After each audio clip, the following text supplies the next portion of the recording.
I got this camper, and you know, the wall is basically separated. The back wall is separated from the sides, and the more I messed with it, the other side started coming undone. So I had to really, you know, I took the seats out, and I figured this might work, you know, this framing it like this, but I don't necessarily go this exact way. I had to find a way to pull it in, and the best way I came up with, and the cheapest way, was to just build a rectangular frame, and, you know, I guess screw the sides in, and then that way I have something to screw into, because if you're not familiar with campers, there's really not a whole lot of structure to them. You know, I think there's like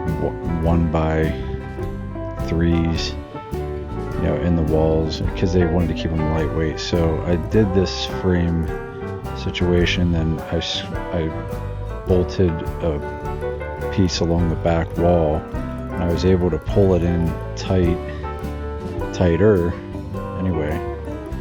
And yeah, so there's with the bottom pulled in, and then, you know, I was able to fix the entire thing. There's with the top. So and you know, that's solid as a rock, just with that rectangular frame. I found this really cheap tape. Everybody told me to get it. It's like, you know, for roofs.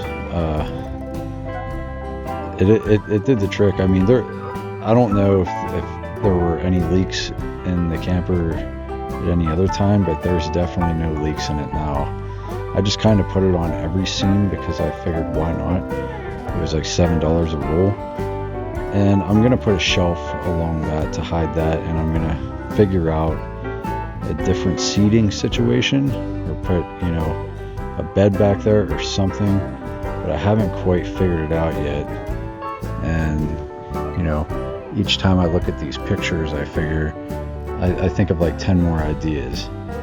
But I'm gonna get to different areas of the camper, and stay tuned for the next one, because I'm definitely gonna be doing a lot more to this thing.